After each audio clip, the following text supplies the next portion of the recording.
Jackie, What did I do? envy you. No, so far, nothing.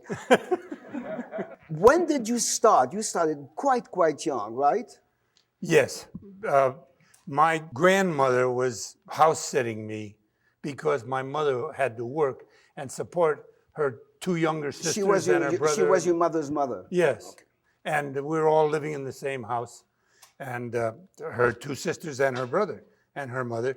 So my grandmother was alone with me in this house every day, and not going to school yet. You know. What did How they old were do? you at that time? 3. And my grandmother found out that if you could get to outside of one of the studios, almost every day in line, there was a lot of people standing, because in those days there was no extras guild organization or anything. So extras, they'd send the assistant director outside, and he'd look in the line for males and females and so forth, and we'll take you too. In those days, I think it was $1 something a day and a little box lunch. Now, did she know that they needed young kids or old people? No, just that she took a chance, right? Took a chance, and a guy would say, "Yeah, the lady with the little kid, come on, you two." And one time, a director got somehow. This is the story they told me as I was growing up. I don't really remember. 3 years old. How can you? I don't remember the whole experience. Sometimes it's better if you don't remember. The guy got interested in me, this little kid, and gave me a bit to do. Really? And it was still silent films. This was, Right. 1925, going about 26. Do you remember what kind of bit you did? No. No, you don't. No. And then another director saw that at the Fox Studios. And in one of the first sound pictures, which is, I believe it was now about 1928, I was going on 5. And Wheeler and Woolsey, I think it was. And so the one little bit I was supposed to do, they were supposed to say something to each other, trying to impress each other. And I walked by this little kid and say, "Ugh," like that. That was your line? That was my line. Oh, your grandmother didn't have to force you or teach you the lines. So they were very happy about that. And how many times did you do and how many movies? And one thing led to another. Was somebody knows somebody who knows Hal Roach. And Hal Roach looked at this little thing and had my grandmother bring me over. In the meantime, my mother was kind of concerned about all this, but she had to get out and work every day to feed everybody. Your mother was a pianist, right? A musician. And so Roach, made a little test of me and was interested, and so signed me up in what they called in those days, not the Little Rascals, they called them the Our Gang comedies. And do you remember who was in it when you played the Our Gang? I was only in the gang about the beginning of 30 and 29, 28. Now, did you like being pushed to be in show business, or did you enjoy it from the beginning? No, because what I heard about public school and the little bit that for some reason, some kid's friend lived in the block or something, the mother, they were having a little something at school, they would take me with them once. And, I saw the classroom and all the kids in there, and I didn't know if it was any fun or not. Yeah. But as I learned from my friends in the neighborhood now growing up, it's not a lot of fun. And when you're working, there's a tutor on the lot, and if you're of age and have to have schooling, by the time I was 6 years old, I had to have schooling, so the tutor was on the I want to find out, before you continue with a 6 years old and 7 year old or 83 like you are today. You never knew your father, right? You had a father. Of course, you had a father. No, just he had a music store in downtown Los Angeles. Yes. And my mother, out of work at one time or other, she told a story to me. She got the opportunity to play the piano in there because in those days, mostly ladies would come in to buy sheet music, not records. There was not the records then. And so they'd look at the cover on one of these sheet music and it looked good to them, but they wanted to hear what it was inside. Most of them that bought it rarely could read music. So they'd give it to my mother, and she was behind the counter with a little upright piano there, and she would play this. And if the lady or the gentleman liked the song, they'd buy the piece of sheet music. What happened to your father? That he divorced your mother? He drank a lot of booze. Yeah. And this and that, and money and so on and so forth. He lost the store. So now the father is living in the house, and where my grandmother and mother running out of couches and things for everybody to live there. And he didn't feel very welcome, I guess, my mother said. And one day he said, I got to go get some cigarettes. I'll be right back. And he was gone. You know, I want to go much farther because there's a very interesting story that you had a Jaguar, or you call it Jaguar, that's called Jaguar. And there was a convertible, right? And your top wasn't working. I don't know if you were going from New York to Los Angeles, from Los Angeles to New York. You stopped in Kansas to have it repaired. Tell me that story. I was on my way back. I had driven out to California because I'd been over to in England in a play, Mr. Roberts. So I drove out to California to see some relatives and a few people and stuff. I bought the Jaguar because I was in England. See what he calls it, a Jaguar. It was a lot cheaper to buy it in England, than Yes. to try and buy it when you get back to New York. So I'm driving back now to New York. My work was really there then. The top was. I had the window down a little bit and forgot. And it was like 5 o'clock in the morning. I used to drive during the night. There was a lot less traffic, and the sun was coming up, and I'm on this road, and there's a train over here, and I'm starting to race the train. I look down, and I'm doing 90, 95, and the train's still pulling away from me. And before I could get to 100, whoop! The top flew off. So I stopped the car, and I realized that there's so much wind had come in through the window, and I pulled into the first gas station. He told me where there was a guy who could fix the top and sew it up so I could connect it and so forth. I drove to this place, and the guy says, "Aren't you Jackie Cooper?" I said, "Yes." And long story short, he said, there is a crippled man who was an alcoholic, lives with him, he takes care of him.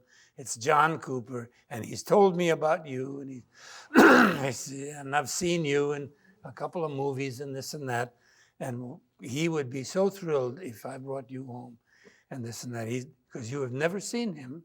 Excuse me, how old were you then? Then, see, I did the play in 51. 105. It was about 1952. So I was 22, 30. See how Thank they you. did? 30. Yeah. They're all wrong. It was 31 and a half. Not yet. And I said, no, I'm sorry. He said, what? I said, no. I said, why be confused here? Say something nice if you want. And I'm not saying anything bad. It's just, and I wouldn't even tell him the story about my mother told him about his drinking and walking out and so forth. And I said, absolutely no. Just please finish the top. I want to pay for it, and I want to go. I got to get to New York, and that's where I want to be. So you never saw him? Never saw him. Never heard from the guy or the father. Let me ask you a question. If it was today, would you do it differently? Would you say, yes, I want to meet him? No. Still, because you never knew him, right? I never knew him. So what? Now, who took care of you? I mean, I know you had a terrible grandmother, and you have a mother and two aunts. And the mother was like a sister to me. My mother was barely 20 years old, not yet 20 when I was born. Right. And she was like a big sister to me. I mean, we were really close friends, and I could share things with her and talk to her like a big sister, not like the mother.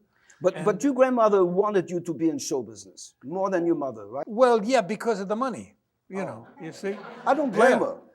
And you had the talent. And little by little, the sisters got married, so there weren't so many people living in the house, Now, one of the sisters, one of your aunts married a very big director. Who was that? He became a big director, Norman Torog.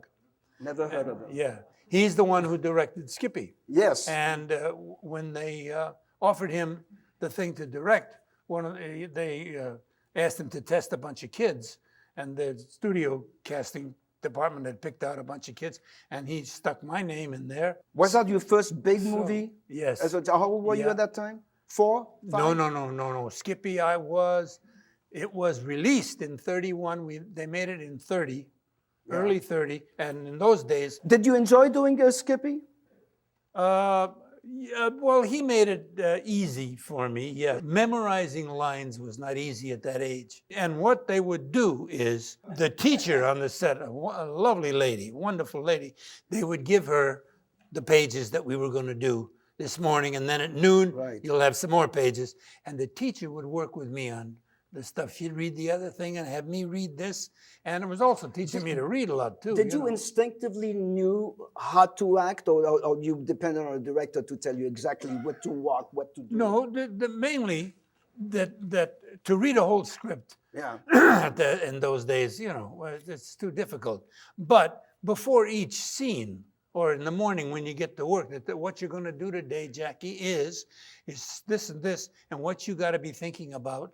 And they keep going back to that, good directors, especially like my uncle Den, and telling you what you should be thinking about. Really? And oh yeah. And he'd say, now look, if you're thinking about, are they going to shoot this dog because you can't afford to get him out of the pound? Or not? You've got to be thinking about that. Now let me see show me how you're going to say these lines while you're worried about that on your face. I got to see it on your face. So I would do something, and he would say, easy, you don't have to overdo it, Jack. Except in those days you did overdo it. A little bit. It's true. But not too much, evidently, because I have hung on the wall. I looked at it again today to be sure of the dates. They'll tell you. Don't worry about it. The feature, as I said, was released in early 31. And a wonderful, in those days, there wasn't a child's, nomination. Yeah, there was only male actor or female actress or character actor or character Wasn't actress. Shirley Temple the first one who won a Many years actress? later. Yeah. Many years later. She was I an old can lady remember. by I was then. about 12 or 14 by then, or 15 or something. And this... What kind of part was it in Skippy? What kind of kid did you play? the father was a doctor. The father was a And doctor. the mother and father, and it was not real extra rich people, but the father being a doctor, they lived in a nice neighborhood and this and that. Known actors? They were known actors, the father and mother? Who were they? Oh, not names, no. Not big names? No, I can't tell you now anyway. But the family was in a middle-class neighborhood, nice house and nice neighbors and this and that. And this somehow, through finding this dog and finding this and chasing it down, Skippy got into a neighborhood of a lot of poor people. And he got this other kid, and that kid's name was Sookie. This is according to the script, of course. Right. And when you read it, what did you say? When you say, how was it written, Sookie? Never mind. I don't know. But anyway, through friends with him, against the families, Sookie's doctors and everybody worried about him playing with these poor kids all the time, and wanting to go to school with those kids when he had to go to school, a nice school in Los Angeles, where he lived, or wherever it was. And it was Is that the first movie that you cried, that you had to cry? Yes. Is that in 1981? You wrote your autobiography with Dick Kleiner. Yeah. And it's a funny title. The title is "Please Don't Shoot My Dog." Why is it? Because of they kept on saying terrible things to you, so you can cry. Is that why?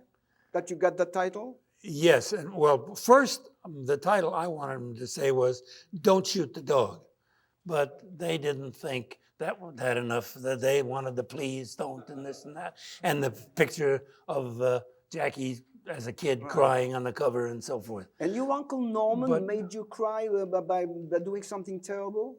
No. By saying something terrible? No. In that, the thing was about this dog. Yes. And when we went to get the dog, it had been put away. And some guy, behind the counter says, we had to kill it. Nobody came around and wanted it and this and that.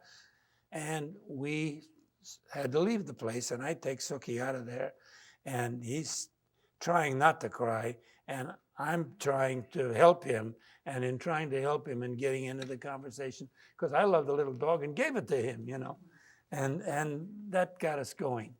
And it was a long, long scene. With no close-ups, it was just following one you? camera, nice two-shot, Yeah. following it. It was Following a little you. loose at first, got into a tight two-shot, and it was one of the longest dolly shots I ever remember. But didn't you tell me that to be able to cry in that scene? Oh. Yes, then tell me. So, this wasn't going to be easy, and it was such a long thing, and they wanted me to cry so hard, not just work up a tear. So they got a little dog and made it, and it was a present to me, Jackie. Yes. And the prop man came in, and I loved it and played with it and this and that, and loved it and loved it. And so now, by the time they're ready to shoot the scene, Torog in front of me says, "All right, get the dog out of here. Come on, we got to work." And I said, "Well, please don't be mean to the dog." He said, "I got to get the dog out of here." One word led to another. And he says, "Take the damn thing out there and shoot it." And I said, "What are you doing? What are you talking about?" And I'm trying to yell at him, and I hear bang, bang, a gun going on behind the truck over there. And I started, and he said, "Get in." They really didn't shoot him. Come on. He said, don't stop crying. Get in there. And he kicked me in the ass. He did. And we came out the door of the pound and did the scene. One long take. And when it was over, he came, gave me a hug, said, "I'm very sorry." And Did that make you a star? I mean, the crying jig? Evidently was a big help. L.B. Mayer. Oh, yeah. He loved if you cry. He loved to cry also, right? And, of course, they brought the dog to me as soon as the scene was over, and I got it back and so on. Now, tell the truth now. You really don't like dogs. But anyway. How did you get The Champ, which was a tremendous movie? Well, first of all, like Roach saw me in a couple of those bits I did and signed me up for our gang comedies.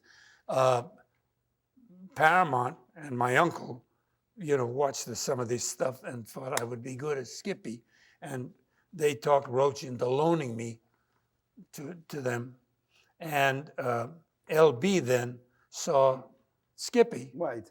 And paid something like, in those days, today's money, I guess it would have been $500,000.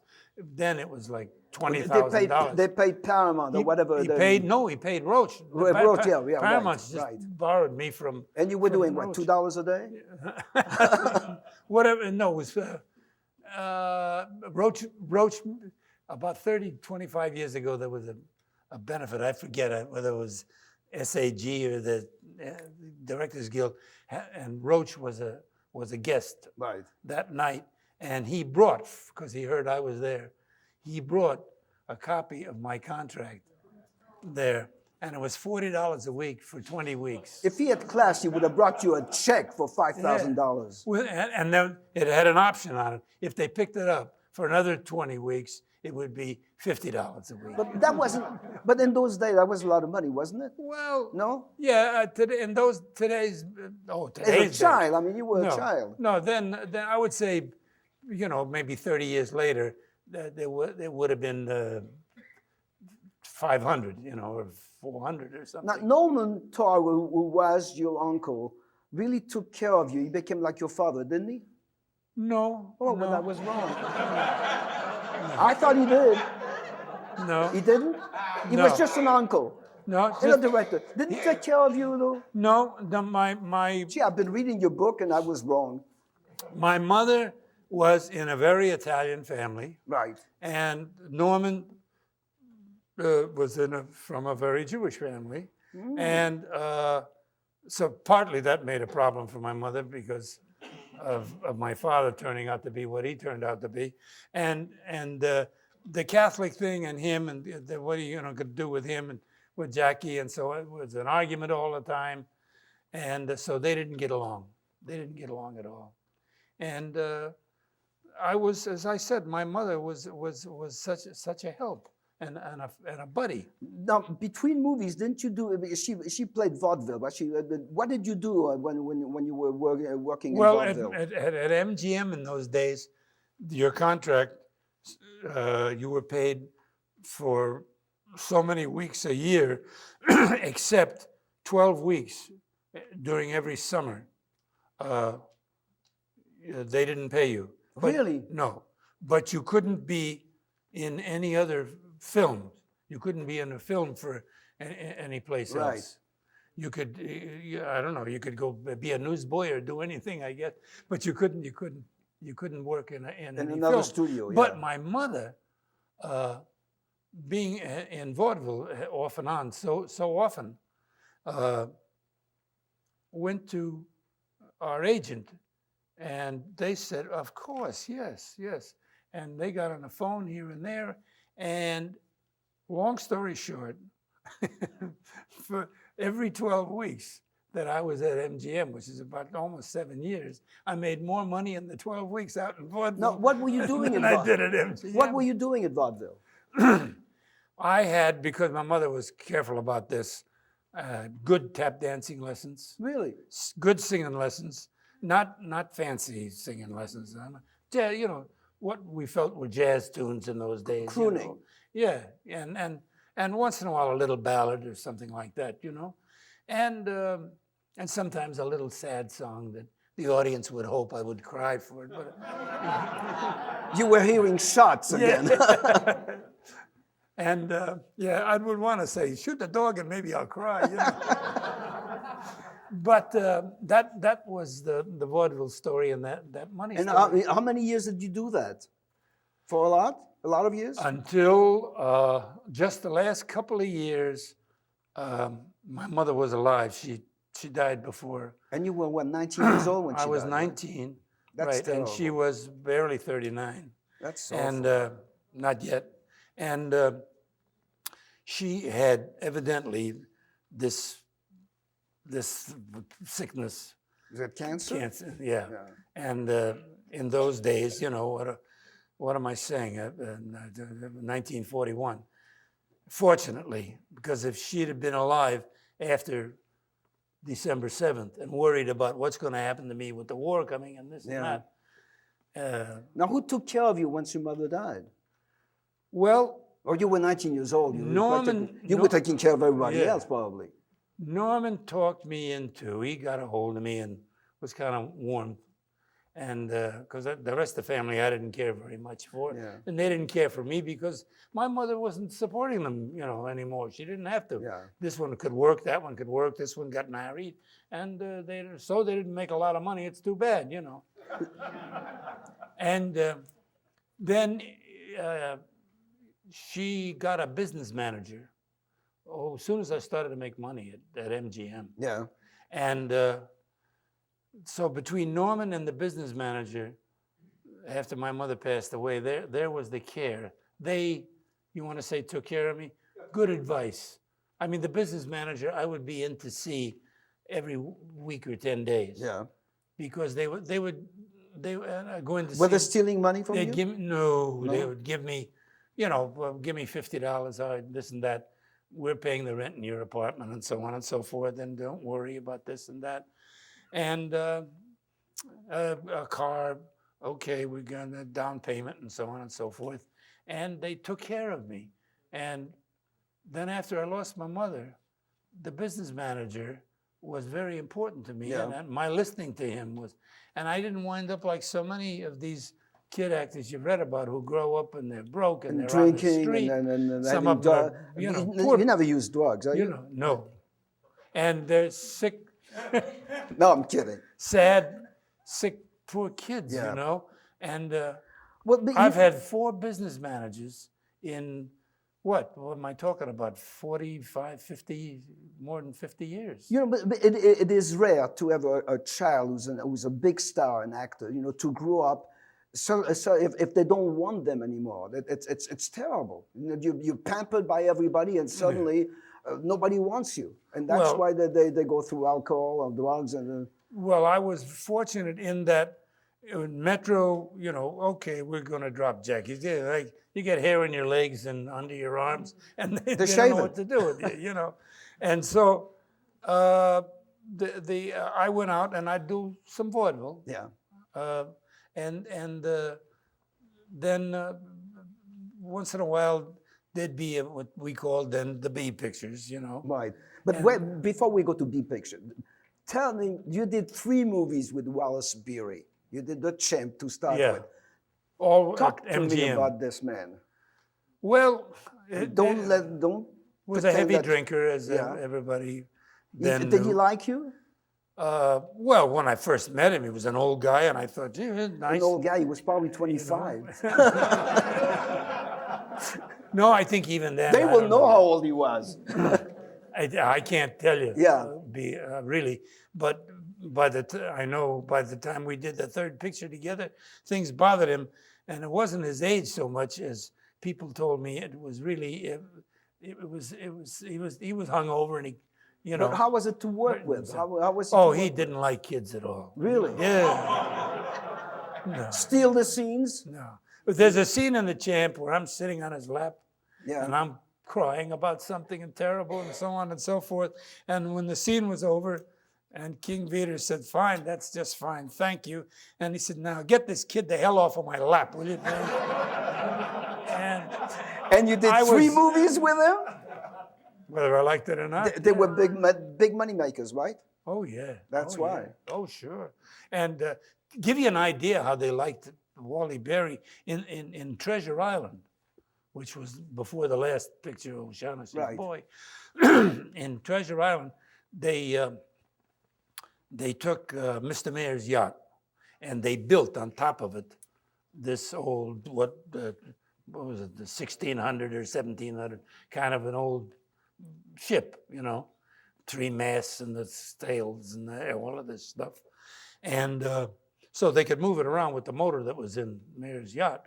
But it was a set, great, Right. you know, outdoors, this part of the deck and that part of the deck and so on and so forth.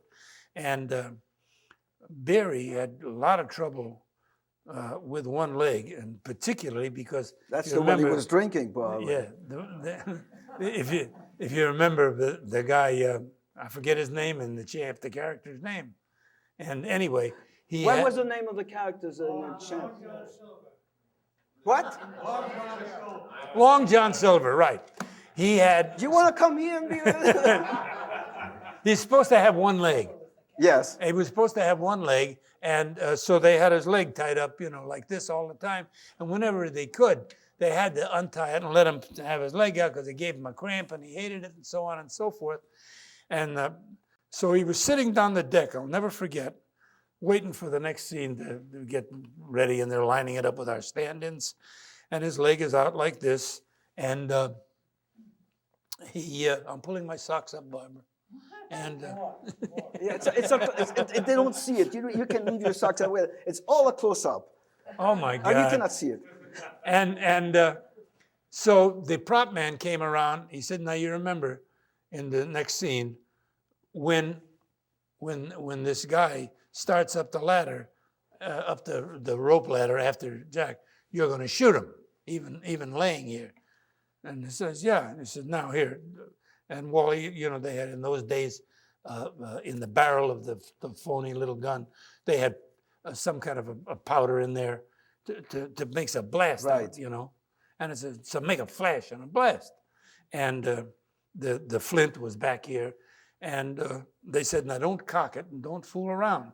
So he's They said that to you or to Wallace Wallace Berry. Oh, okay. So he's fooling around, this and that. And he's talking to somebody over here and fooling around. And finally he cocks it. And he's talking, and he went to say something over here. And he pulled the trigger. Bang!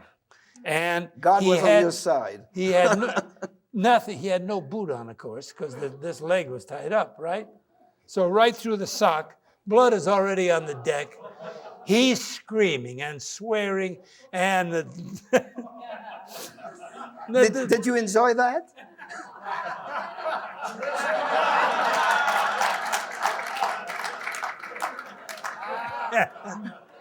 I would have. And that ended the day. It was an expensive day. And King Vader and this and that, I don't know who else, probably his agents and so forth. We were over in Catalina Island. They had to come over and calm him down and everything else. And the next day, before noon, they got him back on the ship, and we finished what we had to do. Now, of all the directors you worked with, who was the one that you liked the best? King Vidor? King Vidor did. I don't want to put words into your mouth. King Vidor? Yeah, only 2 pictures with King, but was he nice? Oh, he was marvelous to work with. Yeah. And he had patience. And thoughtful. Don't answer the phone. And he had me. I mean, if I had to cry in a scene, or something, he had me so I was so concerned. He didn't say something to say, be concerned about me, Jack. He didn't say anything like that. I felt I've got to do this for him, this wonderful guy. He's made it so easy for me and made me look so good because I was getting older and I could realize some of that. And it was harder to cry. And some of the good reviews of me that I read, and other pictures, especially that he had done, he got the credit for him. He should get the credit for him. And so it made it easier for me to cry, really. And he was just he was as old, so many years older than me. I was then, about 13, 14, 14, I guess. Yeah. 14, 13. It was just wonderful to work with him. You think it was the best of all the directors you worked when you were a teenager? Through a teenager. How many movies did you make until you were a teenager? Until I was a teenager. Well, I've got 65 bound scripts that my mother started keeping, and then I've kept them ever since. Until you were a teenager? No. Till I was a teenager, I would say, because you get into features like that, and an MGM and a mayor, or even after that, your agent knows you shouldn't be seen in too many things, and try to keep them. Right. Can I give you names of movies and you can tell me about it or not? Yeah. Donovan's Kid. What was that? Richard Dix. I was loaned out to RKO. Yes. To this man, if anybody remembers his name, and a wonderful, wonderful guy. Another one. Well, director David Butler. Nice man, but Dix was marvelous. Yeah. Just I don't know if he had any kids or he knew any kids or what. He was just a buddy. He was a pal to me. He was wonderful, and he was a gangster in this film. Who I forget how he wound up with this kid in his apartment and everything else, and. We got to be very good friends, and so. Were the scripts good in those days? I mean, they probably felt like it was good, but were they? I mean, if you watch a movie right now and say, "Oh, how could the things that today you might look at and say, "That's a little broad," or it's a little dumb. You should have caught on, In those days, no, it was new, What is Sunny Side Up? What was that? Sunny Side Up. Next, movie Ton Follies in 1929.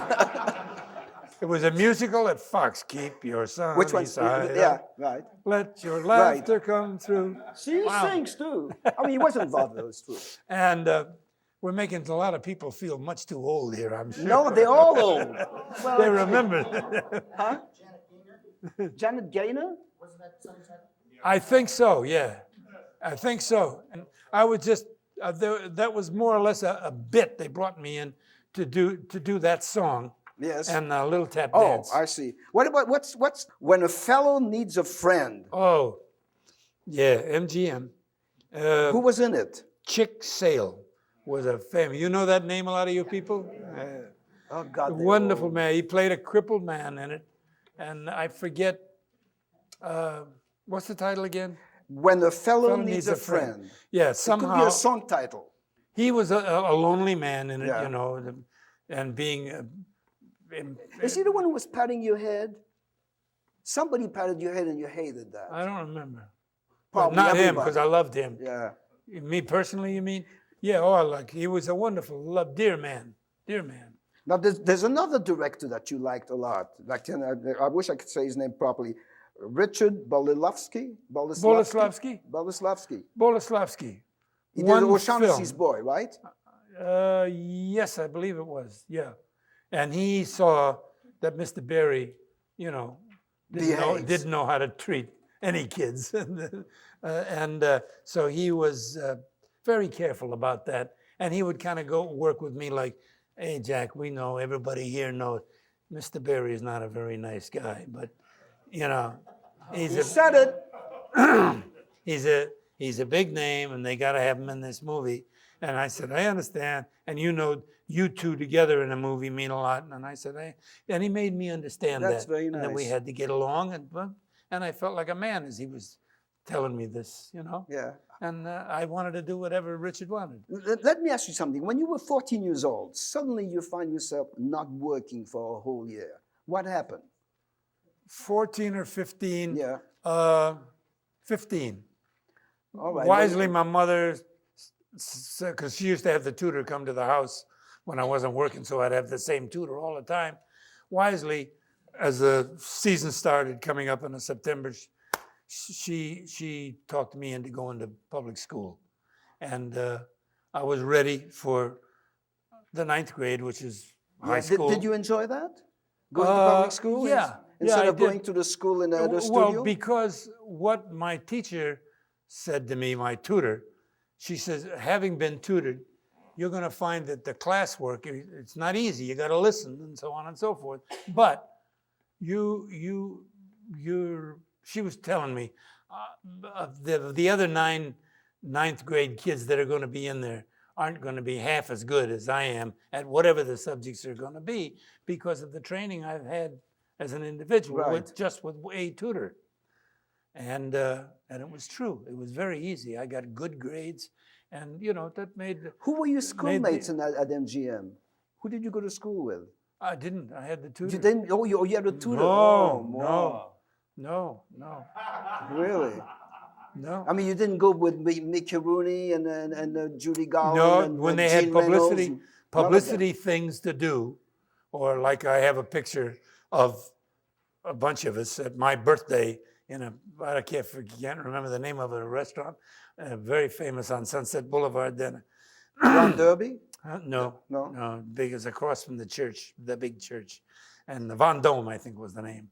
Anyway. That's where they sell wine. And there's me on the end there with the cake, and it was a long table in a booth, big booth. Yeah. Judy Garland, and then Mickey Rooney, and Deanna Durbin, and Freddie Bartholomew, and Jean Reynolds? No. He wasn't that big. No, he wasn't on a contract then. He was not on a contract no, with MGM? Oh, no. I thought he was. And I forget the other last little girl's name. Peggy Ryan, right? Thank you. Who said that?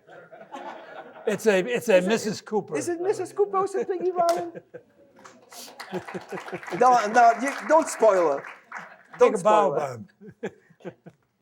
And were you friendly with all these people? With Judy and Mickey and Freddie? From time to time, because we knew each other at these things, you know. And was it were you competitive with them or what? Never felt it. I don't. Maybe they did. Maybe Mickey. Rooney might have, you know. You did a movie with them, right? You did Broadway to Hollywood with them. And also Streets of New York or something. Yeah, well, how was it working We were with all him? New York kids. Because he was extremely talented. How was it working with him? Scared the hell out of me because he'd make the crew laugh. You know, he could make anybody laugh. And he was very funny and he was very, very good. Very talented. Too. Yes. And to this day. It scared the hell out of me. Really? Yeah. Well, and he was 2 years older. Oh, yeah. Did you read the paper yesterday or the day before? Mickey was you got it. 85. Yeah. And you're 83. 83, 2 weeks ago. When? Thank you. Thank you. Thank you. When did you start to play drums? Because you love to play drums. Well, I love the. They're going to give you a date? They know exactly when? Go ahead. I love the jazz music then, you know. Everybody was coming up when I was 12 and 13. Benny Goodman, Tommy Dorsey, Artie Shaw. Jimmy Dorsey, Artie Shaw, everything, you know. And I just, I went to see Benny Goodman someplace, I forget where, and this famous, wonderful drummer, Gene Krupa, was there. Wow. I was so excited. He was wonderful, wonderful, wonderful. And somebody, I forget, backstage and so on, came out and got me and a friend of mine at my table, and my mother and so forth. And Gene wanted to meet me. Why not? You were a big star. And I said, not Mr. Goodman. He said, Jack, he didn't care. But Gene wants to meet you. And I talked and talked and talked for a few minutes back there because it was a break they took, you know. And then he had to go back to work, and that was that. And then we had to go home pretty soon. Now, who taught you to play drums? So, okay, I'll wait. So I said, after looking at him and this and that, I said to my mother, I want to play the drums. She says, Jack, you've been taking piano lessons and you're not learning that much. Aren't you going to learn to play the piano? And I said, not as much as I'd like to play the drums. And okay, she got me a set of drums. She got a hold of Gene. Oh, really? And Gene put together the same set of drums, you know, the 9x13 up here, the bass drum here, and the thing over there, and so forth, the same way. And then she found a drum teacher, so the fundamentals. Right.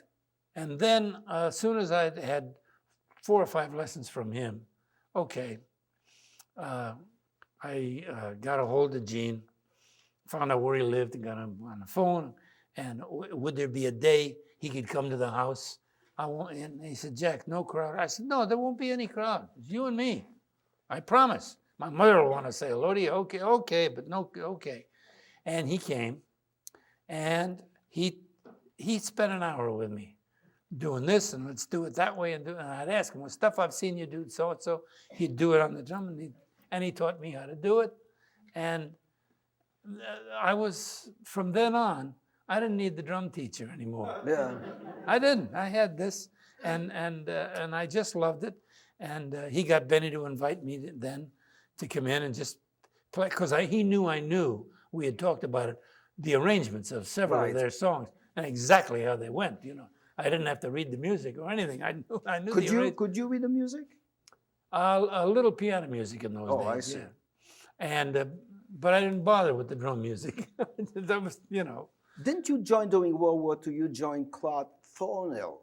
In the war. Yeah, it was a big orchestra, beautiful orchestra. We were, no, not in the war. It wasn't a beautiful orchestra? He had in before the war. Right. But in the war, Claude had a friend who fortunately was an admiral, who fortunately was over We have an admiral here too, you know. Yeah. So Claude was brought to Pearl Harbor about, I don't know, early 43. Now, did you join the Navy 42, to be with them or what? No. I then the business manager said to me, Jack, the draft is coming up and you're going to have trouble and so forth.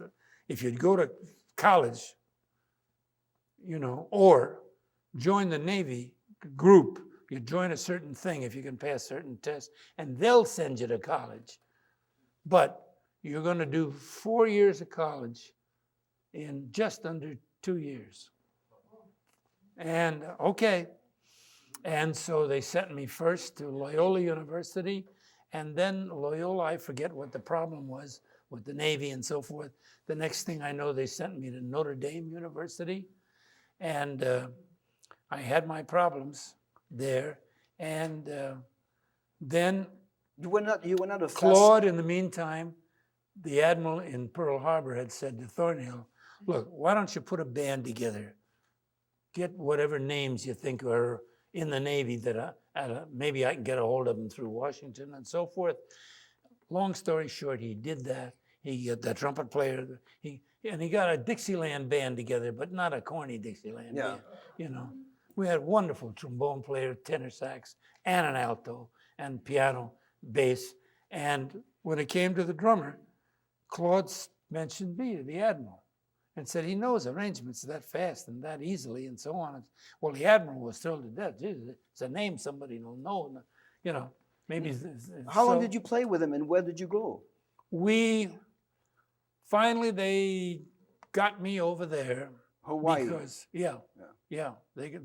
I wasn't doing that well at Notre Dame because it was college and it was tough, and the 2 years.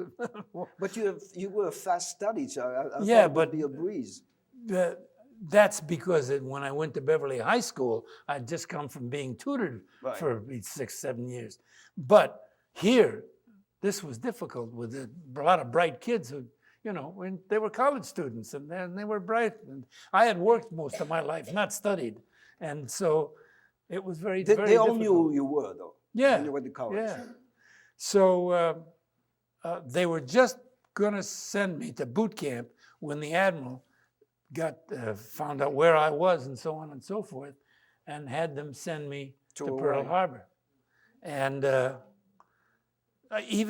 was it like a USO tour? Claude said, we got to get the drums. What do we do? We got to find. I said, I can have my mother bring them, because I got them all in packages. I left them in boxes, drum boxes, you know, with straps and everything. So my mother took them to wherever the Navy said to get them, and the Navy brought them over on a ship. And we rehearsed for about 2 weeks. And it was really like a show where Claude was introduced by whoever in that area, you know. Did you stay only in Hawaii, or did you go? Oh, no, we went to the Pacific. 28 islands we were in for a little over a year. And were you close to a battle? Well, a lot towards. I'm trying to dates might not come to me at this moment, but when they were taking Iwo Jima, we were in the big island right behind it. What was it? Begins with a, huh? Okinawa. And what an audience. and that kind of thing. We were behind the war quite a bit. And so the guys that were brought in to put out there, you know, sometimes 200, sometimes. On top of it, you were a big star, you know. Not only were you playing the drums, but you were Mr. Jackie Cooper, you know. Yeah, I was one. Claude spoke with the guys, you know, with some humor and wonderful, and played for them, and took suggestions from the audience, you know, what do we play and so forth. And then he'd introduce me, and I'd talk to them just a little bit about being there and being so lucky. And I made a few jokes then about the college and that stuff, you know, and because most of them were enlisted men in the audience, you know, they weren't officers, and I wasn't either then. I got up to first class and second class. And you're a Navy captain right now, right? I retired a Navy captain. I read your book, and you told me, I read the book that you hated flying until you learned how to fly. You were scared all the time. Tell me the story. Well, I was. I feel like Pinky Lee you're talking about. Go ahead. In when finally, my mother and I used to take the trains all the time in this vaudeville, you know, and then finally, these aircraft started coming out, you know, and you'd fly to St. Louis or someplace, and they'd get gas, and then fly a little further to Pittsburgh or something, and then to New York, and it frightened me, and was bumpy and scary, and oxygen and things to worry about, and then, you know. Who told you to take flying lessons? So to start, then the war was over, and I was out of the Navy, and then my mother was gone, and I don't know how, through some mutual friends, I got interested oh, yeah, Sid Luft passed away recently. Yes. Sid was a fighter pilot in World War II, and he had an idea to make a movie with Jackie Cooper and Jackie Coogan, and he went to this little, because no other studio would be bothered with it, but this little studio called Monograms Pictures.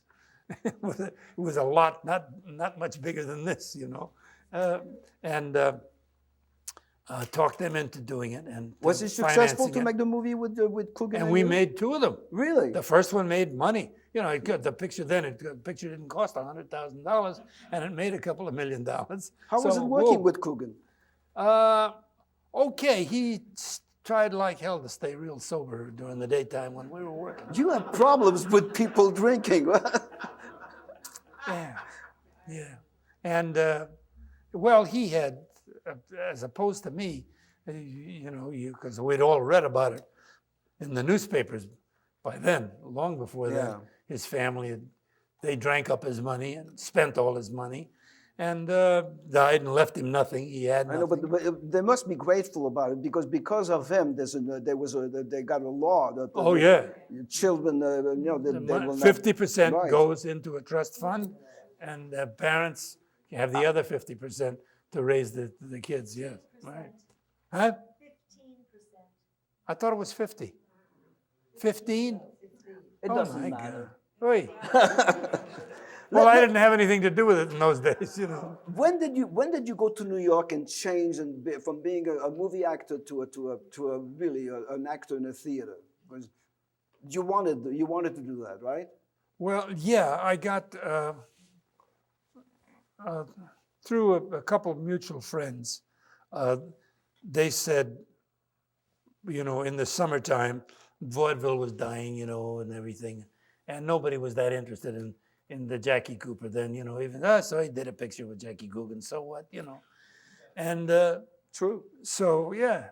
So they said that in summer theaters, which I never even heard of, in all these towns, you know, just outside of New York, just outside of St. Louis, just outside of Chicago, there's these little theaters that in the summertime, they do plays, and they can't get the big names out of Broadway. They would like to be in the plays, but sometimes they get an actor out of work from Hollywood or something. And paid them a lot of money. And well, a little, yeah, it does. Not a hell of a lot. Because in those days, in the summer theater, the play, you were booked in there for 1 week and paid a little extra if you didn't book yourself someplace else for the second week in case this place wanted you for 2 weeks. Rehearse what, 2 weeks?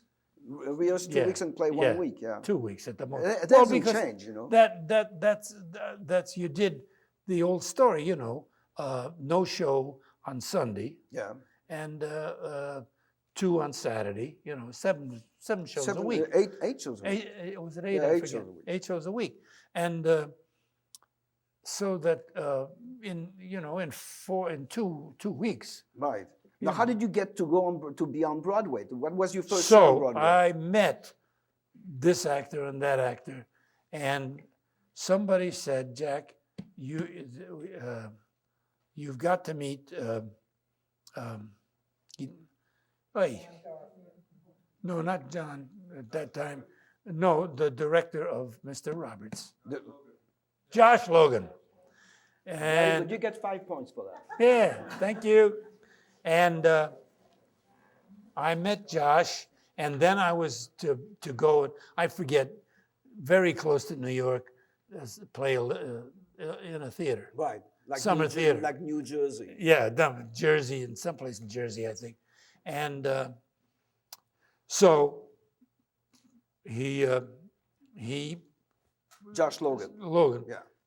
Came over and saw me in the show and said to me,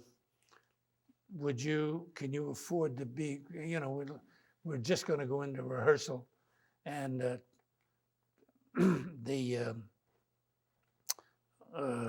what play was that? Mr. Roberts? Mr. Roberts, yeah. Really? And what's his name? David Wayne doesn't want to go on the road with it. And Henry it was already a big hit on Broadway. Yeah, with and David Fonda Wayne wants to stay in Fonda, yeah. New York with it. He wants to stay in New York. and David will stay in New York, but he won't go on the road. And we could make a lot of money with that show on the road if you think you'd like to do it. And blah, blah, blah. And I said, yes. And who played So- Mr. Roberts? On the On the road, road. John Forsythe. Nobody, he was an actor in New York, Right. you know, in plays, wasn't a big star. But Josh loved him, and so did I. And we Did you like being directed by Josh Logan? Was he a good very director? much, oh Yeah. yes, very much, very much. Now, how long did you stay on the road with that show? We were on the road, oh gee, over a year as I remember. Really? Yeah. Going all over the country. Town, yeah, and- Chicago and, and all, we, the, all yeah, the big all cities over, too. north, yeah. south, east, and west. And in some places go back because we did such good business there. They'd have us back for another couple of weeks, you know. And then it did very well. didn't bother you to do the same thing 8 times a week? Or did you enjoy that? No, it was 'Cause easier. I it's- didn't have to it's- learn any other lines. It's very, yeah. I enjoyed it. overlapped you and I didn't hear what you said. And I enjoyed it. No, I enjoyed it very much, and I met a lot of wonderful actors that way. And But you then enjoy in New York, you know, then in New York, other directors and producers heard about it, and I was in this play, and I was in No, that wait play. a minute. Before you did the other play, did you go from the tour with Mr. Roberts to England with Mr. Roberts? Or was it, did you do plays between? No, it was within months. Within months after we Yeah. finished When you finished with the John tour, Forsythe. right. Right. He was going. Josh was going into rehearsal with Tyrone Power Uh-huh. to play Mr. Roberts, and he wanted me to be there with him. And a Did you lot know- of it was Josh didn't think much of Tyrone Really? as an actor. Did you know But him before? The producer, you know, felt, well, this is important and it'll a help. big name. We gotta have a big name. Did you know him before? Did you know Tyrone Power before? No, No. no. But we got along fine. Yeah. Got along fine, and he was very respectful. Was it a hit in London? Somewhat. He got not very good reviews. 3 weeks? No, we were booked there to be 6 months. Oh, really? And we did the 6 months, but the last 6 or 7 weeks, it was sometimes you could look out in there and you couldn't count the empty seats, but you could. But then when you went back to New York, you wanted to stay. You didn't want to go back to Los Angeles. Is that it? Not yet, no, not yet. No, when I went back to New York, I was the connections of these directors and producers. I got into other plays, and I was in this play and that play, and Wait a minute, I'll give you titles. Okay, what plays did you do? The King of Hearts? King of Hearts. Who was in it with you? King of Hearts with, oh, now help me. Cloris Who? Leachman. Cloris Cla- Leachman? Cloris Leachman. And the guy, Donald, O'Connor?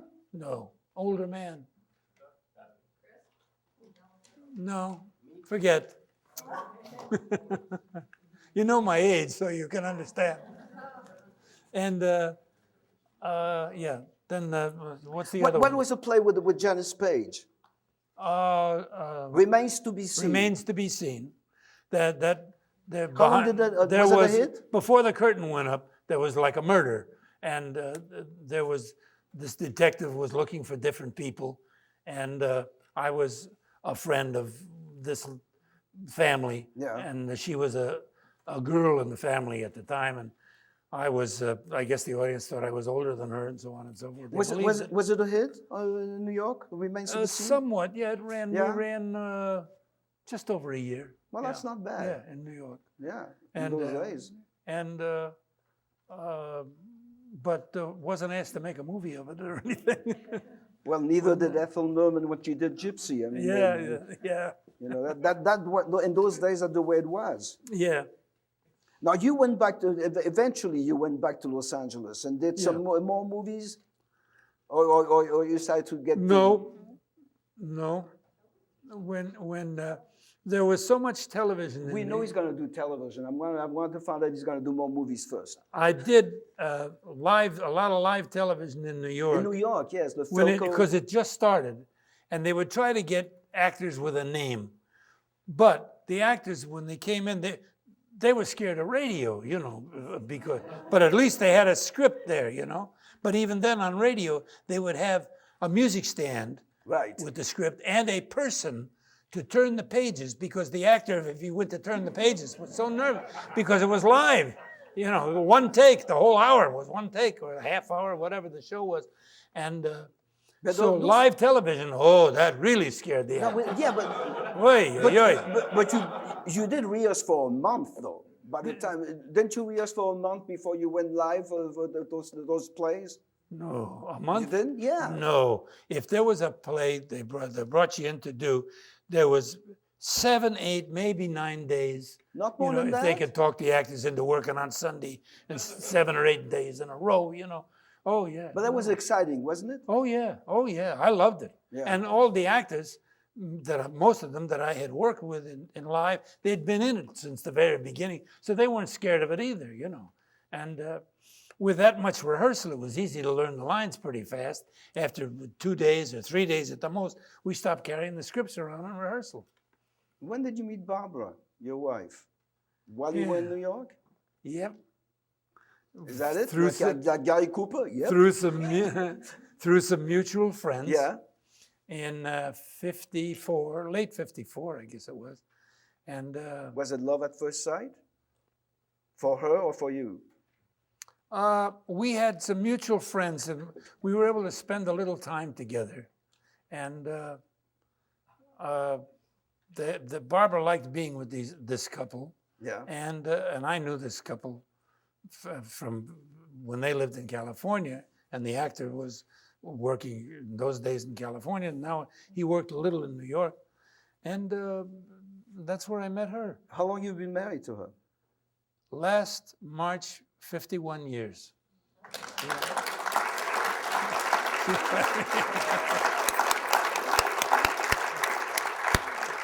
And you know this is the first time they applauded?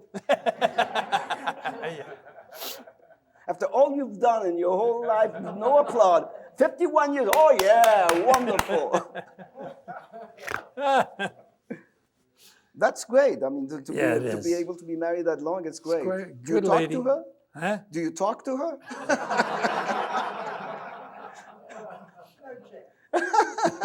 Hear what she said? No chance. She said. Now, what happened? You did a lot of television in New York, and then you went to Los Angeles. You also did a lot of television. Well, then it was on film. When I came back, I came back here. Barbara and I came because I was offered a television series. People's Choice? Things called the People's Choice, with the dog and everything. Another dog who gets shot, probably. That ran 3 years. And then I learned... Was the name Cleo, the dog's name? Yeah.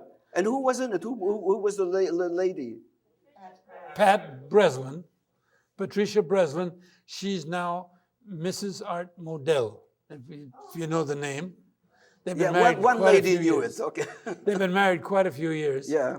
And he did own the Baltimore. Now it's the Baltimore Ravens, but first the big hit, the Cleveland Browns. Yeah. So what happened after People's Choice when it was over? I want to find out how you became the head of Screen Gems. And you were there for 5.5 years. Before People's Choice was over, during the last year, the producer and I got along very well, and the other actors and me, and the cameraman and everybody, and I directed most of the shows.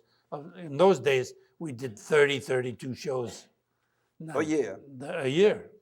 And then I also had the opportunity, I introduced a fellow called Gene Reynolds, an actor, and he talked to me about directing and what he felt.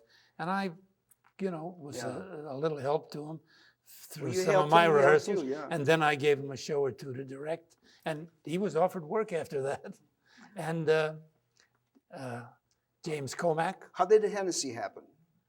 Hennessey, a guy I knew but wasn't that close to, Don McGuire. Now, was it with Screen Gems still? No. There wasn't for Screen Gems. You were not involved with Screen Gems yet. And I just finished the People's Choice, And he came to me and said, Jack, I've got an idea for an Army doctor, and so on and so forth. Army doctor, his idea was an Army doctor. No help, please. Because he had been in the Army in World War II. Right. And he was fascinated by what some of these doctors had done and could do and so on, what were they called upon to do. And he said, no, you can't do a war picture now, but still, this could be a more interesting doctor than some doctor in New York or Los Angeles or this and that, a Navy doctor, and let the audience see still what goes on in the Navy. They don't know. And in the Army.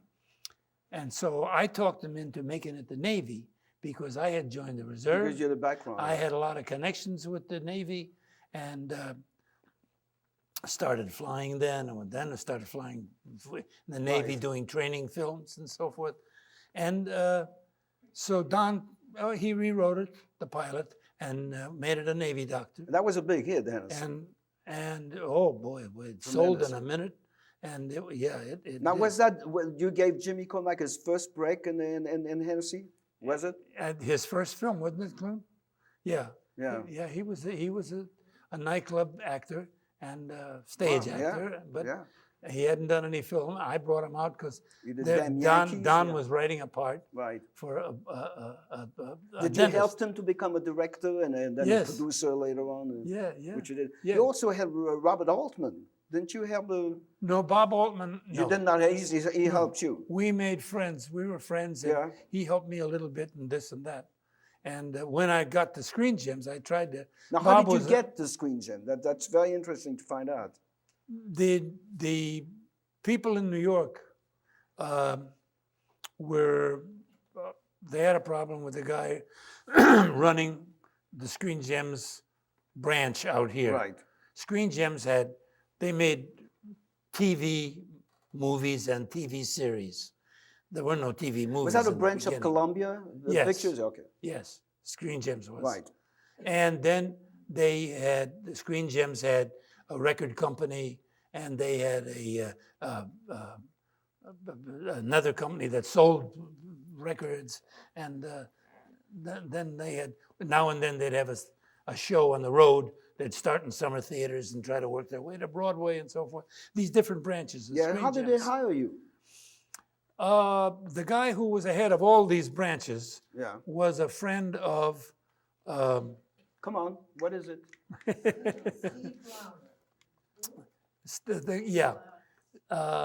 the fellow managing Bobby Darin at the time, Yeah. Steve Blauner, was managing Bobby, and he was a good friend of the son of the man who was the whole head of Screen Columbia, Gem, Yeah. which meant he was the father of this guy was the head of Screen Gems and every other branch that Columbia had. And so they looked into my background as an actor and a director and a money-saving budget, but it didn't look like I squeezed anything, but I knew how to do the things without having them cost so much money and so on and so forth. And so they said, Jesus. Weren't you scared to take that responsibility to be the head of the screen? No. No, I was concerned about not having the fun of being on my feet down on the floor with the actors Yeah. and the cameraman and everybody, but the money and the thing and, and seeing the acting thing going up and down and up and down, I thought, gee, if I could do this for 5 or 8 or 10 years, but I don't have to work Then you anymore. can retire. And the guy in charge of this division got bigger and bigger and more successful, and they were having their problems with him in New York. So he, as quick as he could, wanted to get people in Hollywood and in this branch, the film branch, which was very successful. Yeah. In the what was it, 4 years I was there, 4.5 years, we were quite successful. And different series and starting TV movies. And so he wanted to get rid of me and get a guy in that would do what he told him to do. He wanted to get rid of you? Yeah, so he could get a guy in Oh, this I see. job. So making it pretty uncomfortable for several But months. what was your I job? wanted to What get- was your exact job as the head of Screen Gems? To do pilots? Well, of course, that's one of the things, to look pilots. But not any of you, it was my 51 wife. years, he can do that. And looking for talent Yes. that could do something, that could write, maybe, that could be a director. Because as soon as, even those days, as soon as a guy got pretty good doing something in television, film, a Fox or an MGM or a Warner Brothers, they bought him and stole him, and kept him. So it was that, and also rarely in that job was a guy able to read a script and sort of understand it, you know what I mean, without a bunch of actors doing it for. Yeah, but it's for still a somebody, gamble because Yeah. you must see a good script and it may Yeah. not work. But Or vice versa. I was being paid for that opinion. Yeah. Now, you had quite some successful television series Yeah, we did. We did. as a Screen Gem Yeah. president. No, you were not. No, You were the head of Screen Gem. that's what they called it. Yeah. Yeah. A vice. Did you Vice president. Did They you wouldn't- hire Sally Field for Gidget and the Flying Lion? Yes, I saw Sally, and she was doing a bit in one of the shows that we had, and I saw it in the dailies and looking at the film, and I said, and I had seen the script and knew what we were going to do. Yeah. So looking for a girl, that would be a teenager and so forth, and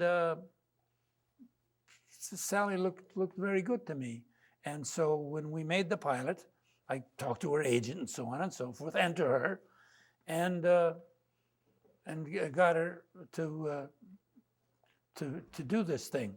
Now, would you go on a set to supervise things, or would you stay in your No. big office? No, that was the other thing that producers like to work for me. I didn't do that. Yeah. I didn't do that. If I had a little problem with the producer, he was in my office and nobody else knew about it. Nobody knew what we were talking about. Now, was it tough for you to fire somebody? Because I'm sure you did during the 5.5 years that you were. Not easy, not easy. And I didn't have a reputation for. You say like Trump, you're fired. Yeah. No, I was Really? lucky in that area. Yeah. No, I mean, you were with them for 5.5 years, right? Yeah, about 5. Yeah. Yeah. And what happened after that? You got Well- involved with Bob Finkel. Bob and I formed the company. Bob Finkel was a big producer for variety shows. Like Mostly. Perry Como. Yeah, and Andy NBC used him a lot. Yeah. And he didn't want to sign up with NBC because he could go do shows for, television. He was very hip live television director. And now it was coming to film.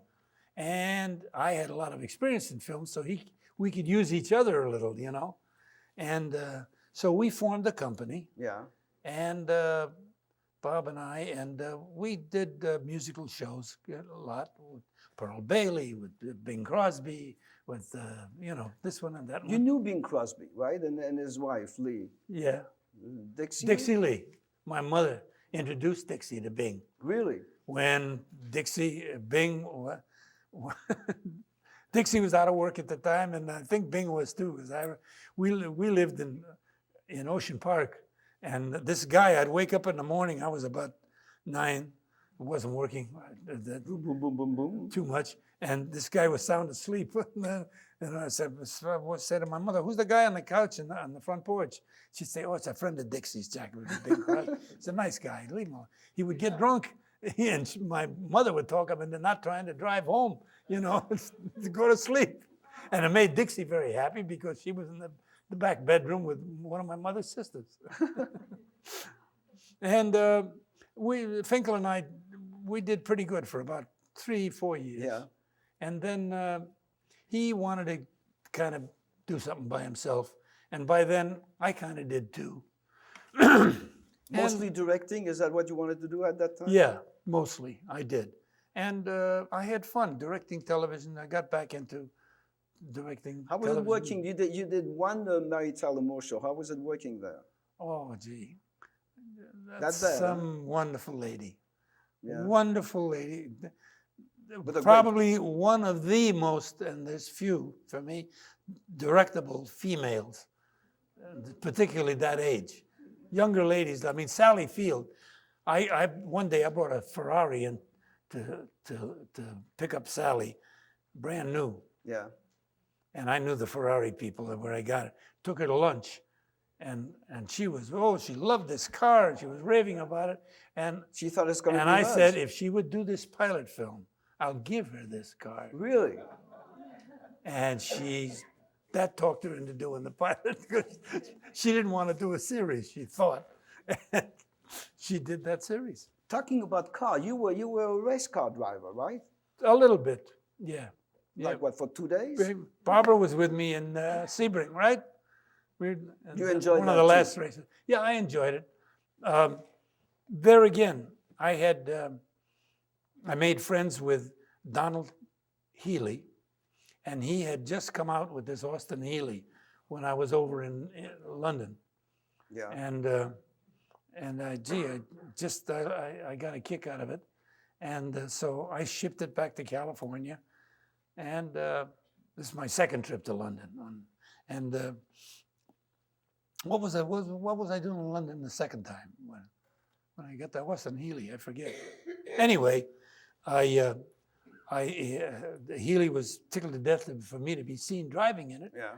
And I said, if I can, just give me a little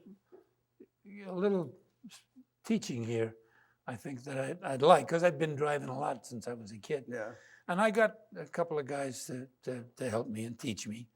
And I was driving in sports car races locally. Was it the thrill of driving very fast or slightly dangerous? Is that what you liked? Well, I had no plan on turning over and getting killed or Yeah. anything, you know. Well, no, none of them do. But I enjoyed it, and I guess if I'd have tried a little harder, I either could have won more often or gotten hurt sooner. Yeah. But How many MASH did you do? Oh, MASH? You directed a lot of MASHs, right? In the first year and a half, I did just about a third, because I remember that expression, a third of them. Did Gene hire you? Gene Reynolds? No, Gene wasn't Burt Metcalf in the boss yet. Gene came in just about the time I was leaving. Yeah. No, I think no. Larry Gelbart was really the writer. Gene was there at the the boss beginning, there. though. Huh? Gene was at the beginning of MASH. He was with was? Larry Gelbart. Oh yes, it's Burt Metcalf that went later on. Oh yes, yeah. Oh well, yeah. Gene turned out to, that's right, because Right. How many did you do? Like 15 of them? me. Yeah. Oh, Directed 15? and I would say out of the 26 each year, 28 in those days, or 30, I did. Since that would be 60 shows, I would do well, I guess I did Was it fun more working than with 20, that cast? more than 20, 22 shows. Was it fun working with that cast? It was a great cast. Yes, it was. Very good cast, very good actors. Yeah. No ad lib. Huh? Ad lib, the people were living or just reading what the script was saying? No, the script. What was the schedule? How did you work? What, 5 times a week or what? When you did that? Film, Yeah. we hoped to shoot 4 days a week, but they had the money to shoot 5 if we had to. And Because there was one camera again, right? yeah, right. Once in a while, not to make up time, but because it was a stunt or a dance, you didn't want to have them to try and do it too many times. We'd have 2 cameras. But And you did no movies after that? You did one movie. You did Superman. You did more than. You did four sequences. How did you get that part? They wanted an old Jackie Cooper. Is that it? Yeah, the guy that was the head of the paper, I guess. And my agent at the time, Did you have to read for it? no, my lucky. agent at the time, just he talked them into it, and so the producer at the time, I found out much later, felt, all right, bring me in, pay me to do it, and if he doesn't like what it's on film the first few days, they'll get somebody else and they'll redo that. He had the money to do that, a lot of his own And money. you went to London to do that, right? Oh, Were yeah. you in All of England? them, right, all of them, right. Enjoyable. Yeah, to some extent. Oh, tell me the extent. We want to know that. We like gossips. Well, Go ahead. Who Who did you not like in it? Wallace Beery. No, I got along with the actors. Yeah. Everybody difficult? terrific. The producers. Yeah, a little bit. And the executive producer. See how nice he is? He will not say any names at all, ever. The executive producer was Don't mention his name. no, he was a very old-fashioned man, and there were little things that I wouldn't write him in the script, but if I'd asked him about it, he'd say, "Oh no, that's a," and I'd work it out. Yeah. If he said no, I wouldn't try it. But the next thing I thought of, I wouldn't go to him with it, just not writing any material, Right. but just instead of them walking Paraphrasing. over a certain way, supposing the guy walking across falls down, Right. and then the thing comes out of his pocket, and she sees it, and oh my God, that's okay, something like that, Right. He was very difficult. He made it difficult, and kind That's why you only did 4 of them? unpleasant. There was only they There's only one- did one a year. There's one television show that you did, The Life of Judy Garland, which you directed, yeah, right? yeah. Were you involved the whole thing or just directing it? Did I what? Were you involved with like producing it and No. writing it, just directing it? Just as the director, but it was The little girl who was a nanny was Yeah. the star She- when she was young. Yes. McCardle. Yes, McCardle. Yeah. How was And- she? Okay, learning. They had a quite inexperienced in film young lady there.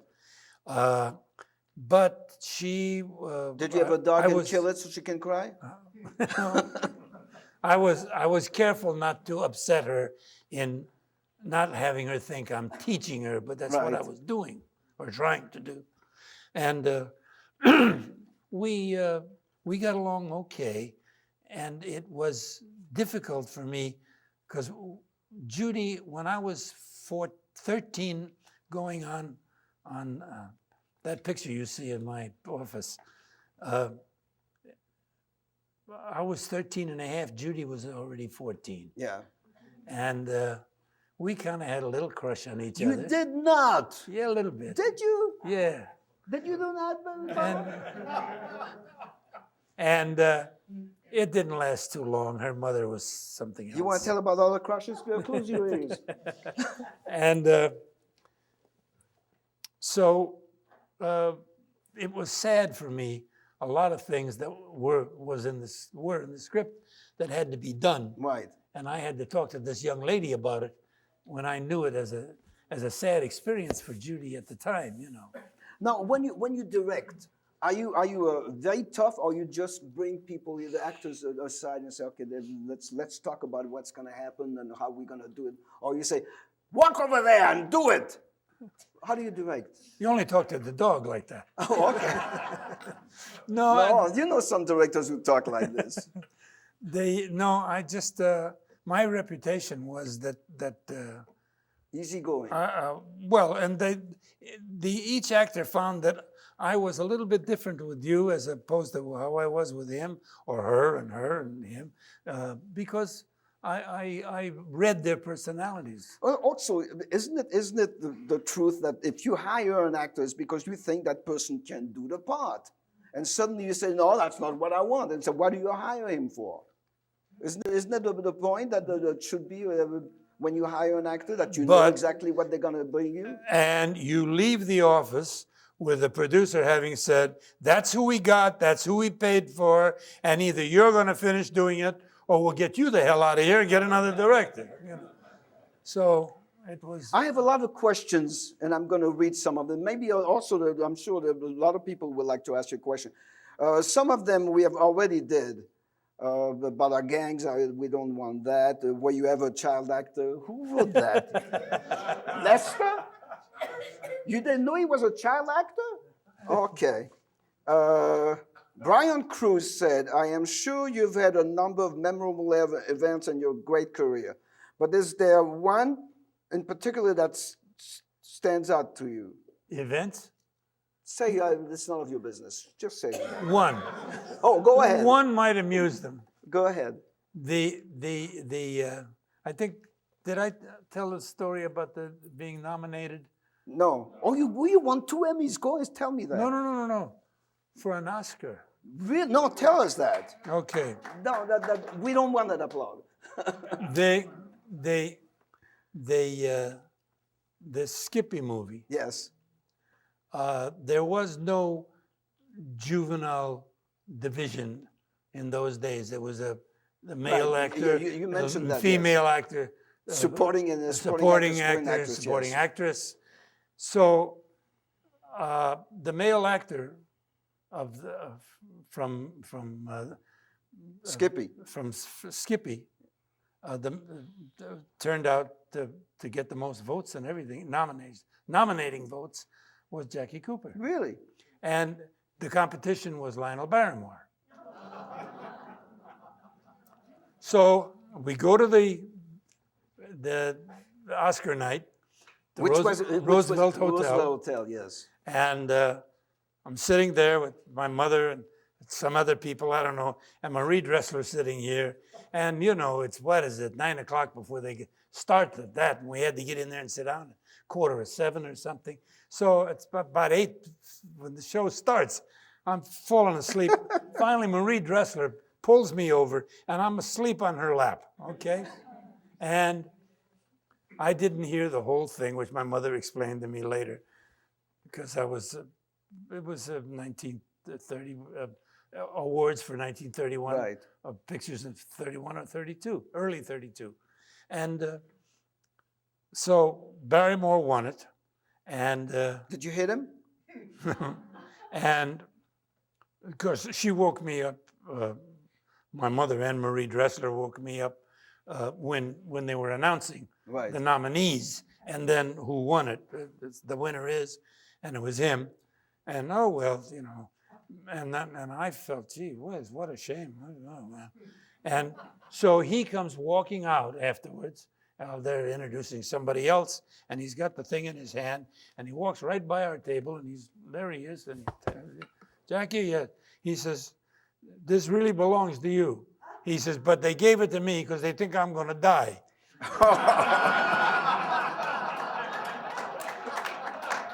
That's a good story. Well, you got to understand, I wasn't 9 years old. I started to cry.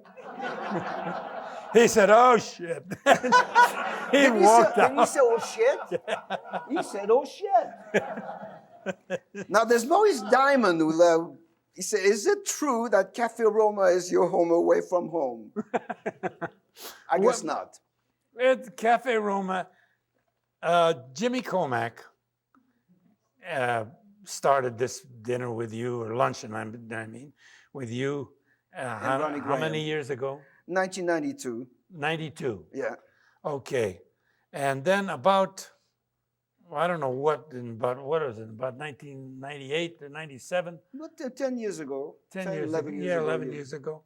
And I said, who's Jackie Cooper? Jimmy said, yeah, well, let's have him. He talked you into it, right? Yeah, but Jimmy brought a lot of people. So from that day on, I fell in love with this place, and Jimmy and you at the time. And then these other guys, they were funny, and it's fun. And our waiter, what's his name? Oi. No, that's not his name. Vidal. Oh, you funny. I have to tell you a story about him. He's very quiet, but then he always have something to bring back to his wife for dinner. And he always said, Vidal, for Mrs. Cooper, meatballs in a package. Don't forget now. You won't forget it, Vidal. And I said, why are you screaming at him for? He will bring it. It's fun to be there, isn't it fun? Yes, but as far as he's talking about that waiter, he 9 times out of 10, 9, 10, I mean it. The man, we're ready to leave. I give him my check. He's forgotten to order. Well, he does it purposely. Mrs. Jackie, Cooper's. he does it purposely. You think so? Yeah, to get course. another tip? Yes. Now, there's one very good question from Gary DeChios? DeChios. He said, what advice do you have for young actors? For young actors? Or old actors? Well, are you talking about kids now or teenagers? Young actors. Kids. Okay, he said kids. Kids, let's talk about maybe get out of the business. 8 or 9, 10 years old, those. Well, one, the family relationship, particularly mother and or father, is very, very, very important. Particularly mother, because father's usually working and out all day and not around that much. And mother can talk him into, it goes this way and it goes that way, and believe the kid and so forth. And it's very important that growing up, this young guy believes in what his mother says, and his mother is helping him, not directing him, but helping him understand directors and what it is the director wants, what it is the director needs, and why it says this in the script, and that's what the director's trying to get you to do, and so forth. And then hopefully the mother gets a chance to talk to the directors, not to tell them what to do, but to tell them he has this respect for directors, he feels this way, and so on and so forth. And that is a big help to kids growing. The next thing is the lawyer business manager is so important in that family. And if there's a relationship with the mother, and hopefully if there's 2 of them, the mother and father, and that business manager, I can tell you only that the business manager has been comfortable, even God rest her soul, after my mother was gone, comfortable and safe all my life. And as good things happened, the business manager came in and said, we're not going to start spending a lot more right away. We might have another 14-year-old stage here. Take it easy. Well, okay. And so on. And that, not having that pressure on the kid is very, very, very important and a big help to this kid. But Jackie, now, when it comes to booze and drugs, that's going to be pretty difficult, other than to be sure the mother is making connections and the father with other parents that the kid is running around with. And it's not any of those. Jackie, not any of those. But wouldn't you tell a kid, go to school, go to college, graduate, and then if you still want to be in a business, then it's time to do it. Because sometimes, they want to do it when they're very young, and most of the time it doesn't work out. Wouldn't you say that to them?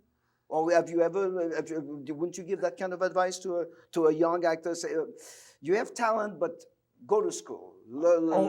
If there is no desire in the part of the family or in the child to go do this acting, yes, absolutely. I would say he's better off having a good education and hopefully a good public school and on to a good university. And there, if he's still got the actor's feeling, get in there and help him. Yeah. Except these days, I mean, the most actors who are doing very, very well are young kids, 5, 6, 7-year-old. They make a bloody fortune on television and movies. Those are the ones. And then when they're 7-year-old, goodbye. There's no more work for them. Yeah. There's a very funny thing from Socrates Miller. Where's Socrates Miller? It's not you? He said, were you as competitive with Cleo, the basset hound, as well as Beery was with you? That's funny. I got along with the dog, yes. I learned a lot He's from not answering you. learned a lot. Barbara will tell you a lot from the dog trainer every day for 3 years, 26, 30 shows a year, learning how to discipline isn't the word, but that's really what you're doing, and teaching the dog respect, so forth. That Barbara will tell you, the animals we've had, that experience that I've had with this man was such wasn't it? Such a gem Yeah. in dealing with these dogs, to get them to do certain things, not just tricks, but to mind and to care. And you gotta go to the toilet. The dog will do, well, almost nod yes, fine. Take them out, Now, there's a long question from Anas Califia. He said, is there any performers today that you enjoy or would like to work with? Also, any favorite TV shows or films you would like to direct or be affiliated with, acting or otherwise? It's a long question. You want me to repeat it? No. Go backwards. Directing, it's been so long. Yeah. I retired comfortably because I didn't want to, I worked enough, and I saw the kind of people that were hiring directors. That's why there's so many producer credits on the screen. Yeah. There's not that one guy, you know what I mean, who can attract that kind of director and so forth. And you have now the head of studios. People, they were the head of certain departments in a network in television, and this and that, and just not. Do you miss directing or performing? Well, I gotta tell you, by the time I was turning 40, it started to get difficult. Yeah. Because that age of producer and so forth was already younger than me. Yeah. Are you in politics because you did not answer my question? What? I said, are you in politics because you did not answer my question? I said, do you miss performing or directing? I miss directing the most. Yeah? Yeah. You still would like to do it? No. I stayed away too long. Man after my own mind. No, I it's stayed good away enough for too me. long. Yeah. Too much is, there's so little done that I got a kick out of, that I still get a kick out of on the screen. Curb Your Enthusiasm. Yeah, you do watch a lot of television. They could use me, boy. Yeah. But I don't understand what used to be when I was a teenager looking at what's on the screen. What was it? Robert Taylor, Clark Gable, Richard Dix. But today, they're half that age. Sure. They're 5 and 6 years old. These so-called leading men. I know. And a couple of them are pretty good actors, but. Well, it's a different kind of world. I mean, Yeah. it's not. But I couldn't be directing these people if I was wanted. But certainly at this age. But you don't miss performing either. Huh? No. Performing, no. No, because I'd have the same problem with the director. Am I going to have Boleslavsky out there, or King Vidor, or one of these kind of people who understands people and teaches you to, look in the other guy's face and look in his eyes, see what's on his mind, and the audience will believe you. Jackie, there's a question from Troy Martin. He says, will you sign my copy of Please Don't Shoot My Dog? It's probably the only one of theirs here. Yeah, I brought one too. Oh, will you sign them? For a price? No? Yes. Yes, Barbara said yes, okay. Yes, he will sign them.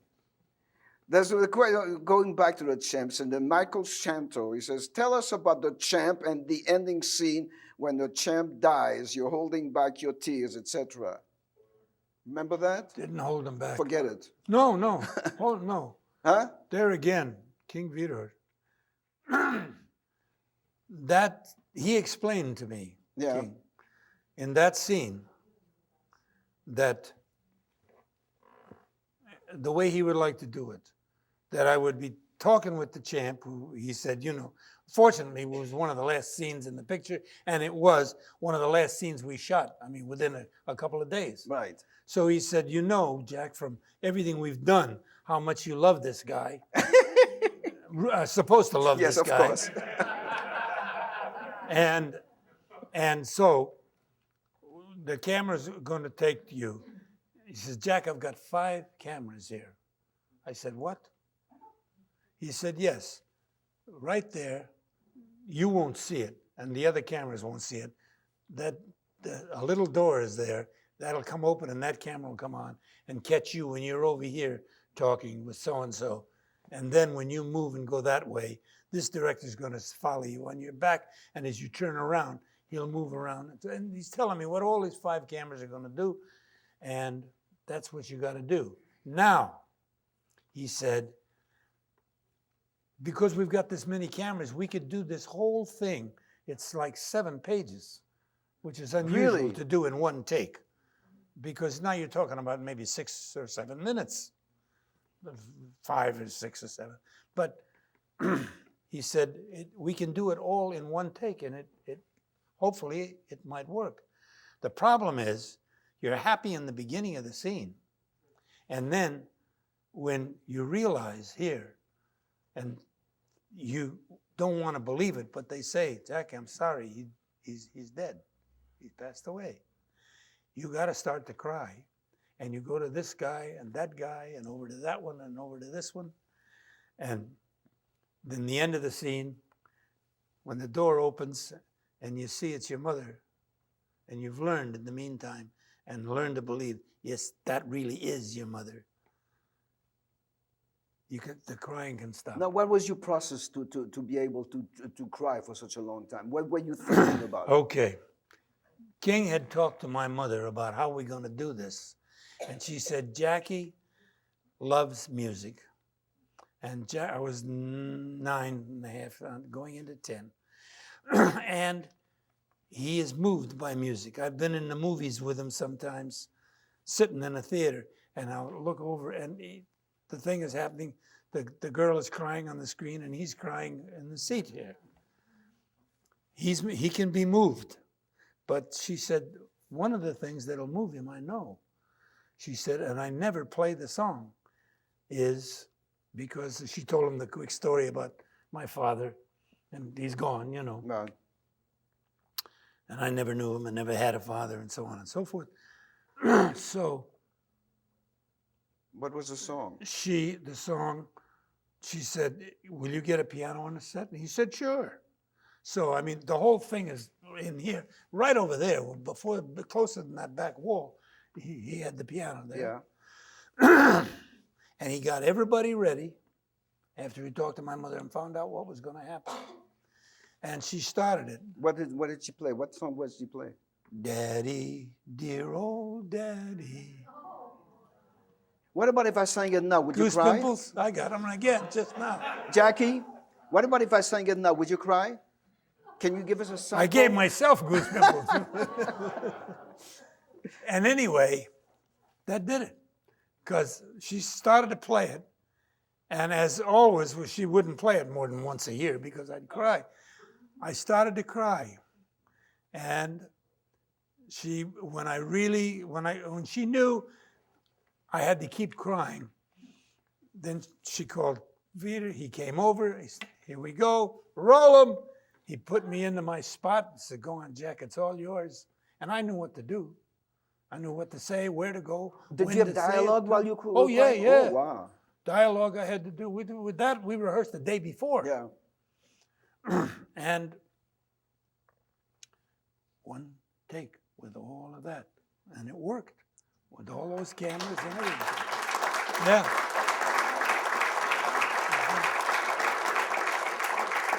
And that applaud belongs to Mr. Vidor, believe me. What Wow. about if I sing I'll Be Seeing You? Will you cry? Depends what you're having for dinner. It's not. There's one from Jack Kendall. Who was one of the most amazing talents you worked with? Deanna Durbin?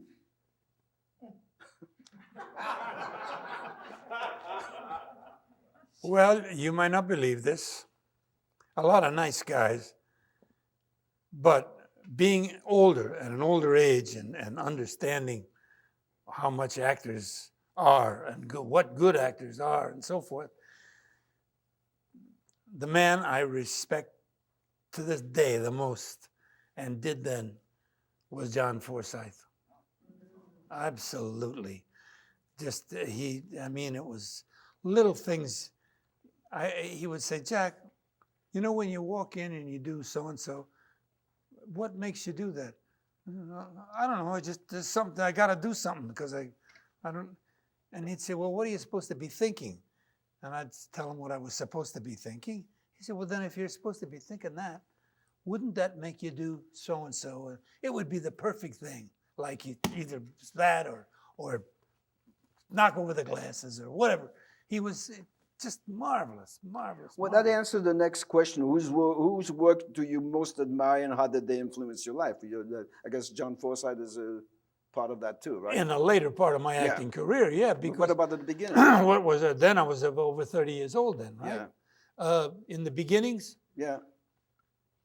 In the beginnings, Vidor, Richard Dix, he didn't direct me, but boy, watching him act and act into me, you know, oh, wow, absolutely. Did you believe, like Spencer Tracy, here's my mark, that's where I'm going to go, don't tell me I'm going to do, I'm going to go to my mark and then say my lines. Do you believe in that? No.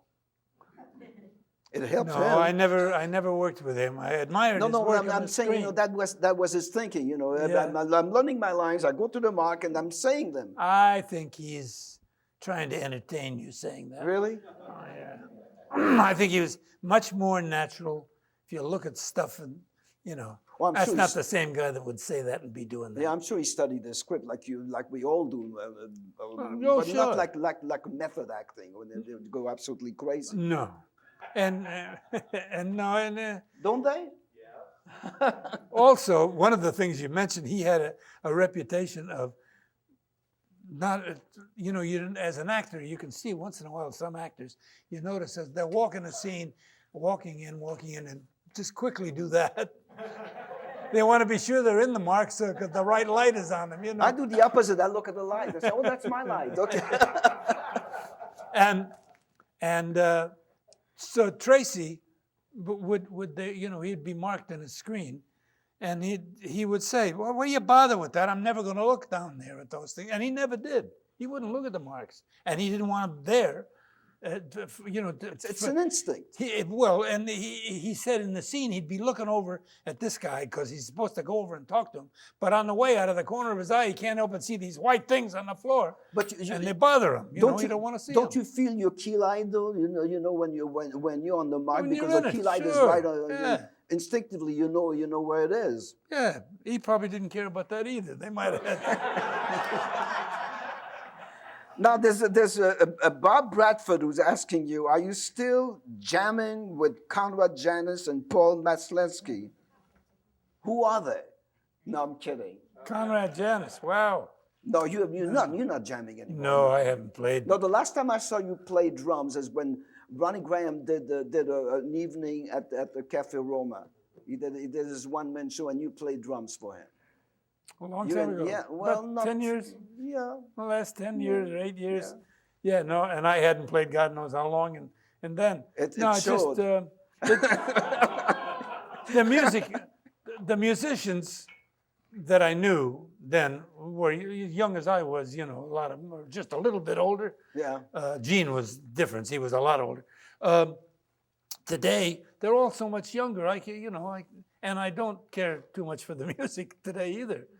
So there's nothing to You play. don't like the kind of music today, like rap music and No thanks. I don't want to play it, and I don't want to. Yeah. But don't you do wanna watch learn a lot of television shows, right? Huh? You watch a lot of television Oh yeah. shows. Oh yeah. Reality shows too, which is great for actors. What you mean, like Curb Your Enthusiasm? The No, reality? that's not reality shows. Those are actors working. I'm talking about the Big Brothers or whatever, you know, Huh? What? The Apprentice. Yeah, well, any Survivors, all these things. Do you watch those shows? No. Yeah. Thank you, no. Now, Marta Lee is asking, are Hennessy and People's Choice available on home video? What? On home video. I do have an accent. On home video. Are they on home video? Are they available? She's asking that. The People's Choice didn't, what, Barb? Is that DVD? The video, it could be VHS or DVD, yes.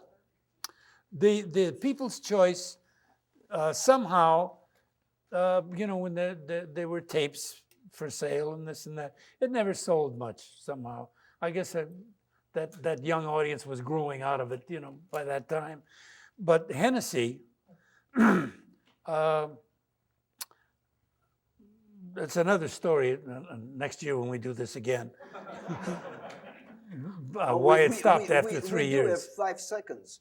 Go ahead. After it stopped after 5 years, 3 years, Hennessy. I sold the show to some guy who said he was in the business of buying a show and, you know, distributing it and so on and so forth.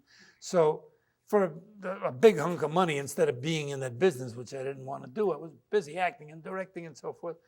I sold a show because my partner that I started out with, he left me during the first year because he said, Jesus, I can do this. And he left me, and he owned a piece of the show with me, but he wasn't partner of the show anymore.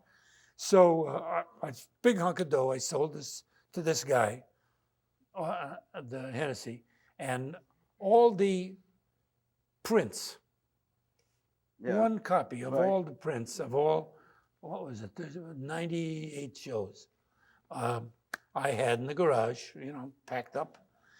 I shipped them to this guy. Yeah. He shipped me the check and the money and so on and so forth. No problem. And then never heard a word for a long time, and nothing was on the screen. My agent couldn't find out anything about it. He wouldn't answer calls to my agent. He said, I don't owe you any money or anything. What the hell are you calling me for? And so finally, I find out through our agent, that guy sold it to another guy who wanted to get it on the air and knew what he wanted to do and so on and so forth. Nobody has heard from that man since. Nobody knows where the film is. So in other words, all the negatives, nobody knows where they are. It's over. He's probably somewhere in Switzerland enjoying it. It's over. Now, anybody wants to ask a question? Yeah, please. Did you and Mrs. Cooper ever have a family? It's too loud. Sorry. No, I'm kidding. Did you and Mrs. Cooper ever have a family? Haven't heard anything about your family other than your past. It's none of your business. Yes. You go ahead. We have a boy who's about to be 50 and 2 daughters more than 10 years younger than that. And I have a son. He was asking about you and me, darling. I have a son from a first marriage who's about to be 60. He was born in 46, and our son was born in 56. See, the reason I didn't ask him those questions, because he said, don't ask me things about my family. He wants to keep it private. So how dare you ask him? Jackie, Go ahead. getting back to your Screen Gems days, you were working You with can some. put your hand down. You were working with some high-profile women like Donna. What? You were working with some high-profile women like Shirley Booth and Donna Reed and Elizabeth Montgomery. And I wanted to ask, in the situations with Donna Reed and Elizabeth Montgomery both having their husbands very prominent in their series, how did that affect you being the president as opposed to working with somebody like Inger Stevens, who did not have a spouse who was so influential in her series work? It was I wisely made my acquaintances with them and my luncheons with them, not with the ladies. And we got along. And in those cases, all the names you mentioned, we got along. And I wanted to ask your director of public affairs at Screen Gems, Rosalind Wyman. Share with us some of the fires she put out for you in her capacity to keep news out of the press. No, No, You mentioned that in your book, that she was able to. yeah, but that's fairy tale, the book. Forget it. Rosalind Wyman, Rosalind Wyman. your director of public affairs. What Roz Wyman? No, she didn't work for me. Roz worked for finally that politician lady. She finally worked for Columbia Pictures, but not for me. No. There's an interesting story about Elizabeth Montgomery in Bewitched that you directed, and she was very difficult at one time until you really put her straight, right? Or you don't want to talk about it? No. Well, you talked about your family. You can talk about her. Nah, she was a good lady. I got along very well okay. with those ladies. Eden. You borrowed a record album of Nichols and May in 1956 from me. And yeah, I'm Kip King. We keep bumping into each other every few years. You used to have me over to the house when we did Studio One and brought the family. You were wonderful. I saw your color TV for the You're first giving time. away your age. My God. Yes, well, I've got a son myself now. But I always kid you because you say, I'll get it right back to you. I see you every decade. You borrowed a Nichols and May comedy album from me in 1956. It must be gone You know who someplace. has it? That's the guy who got the Hennessy. He got And that, will you, that tape. and Bob, will you sing just a little bit of I'm in Love with First Miss of all, my name Logan? is Robert. Oh, all right, Mr. Clary, would you That's sing better. a little bit of You I'm in get it Love? there. I'm in Love with Miss Logan. That's good enough. Is that the last one?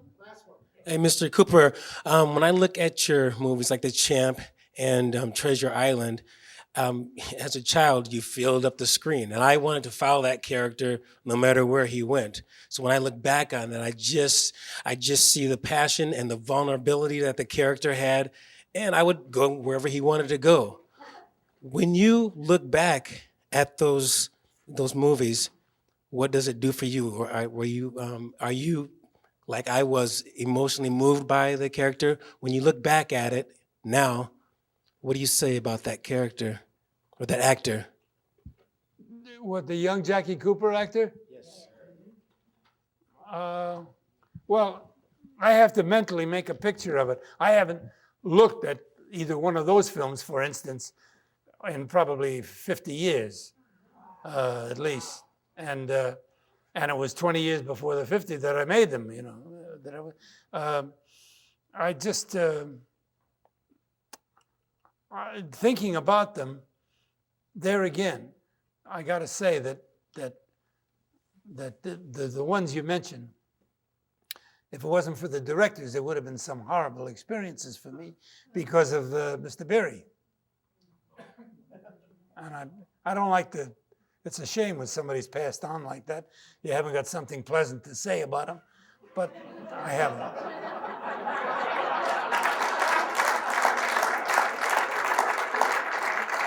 Well, on the last word, Mr. Jackie Cooper. Thank you.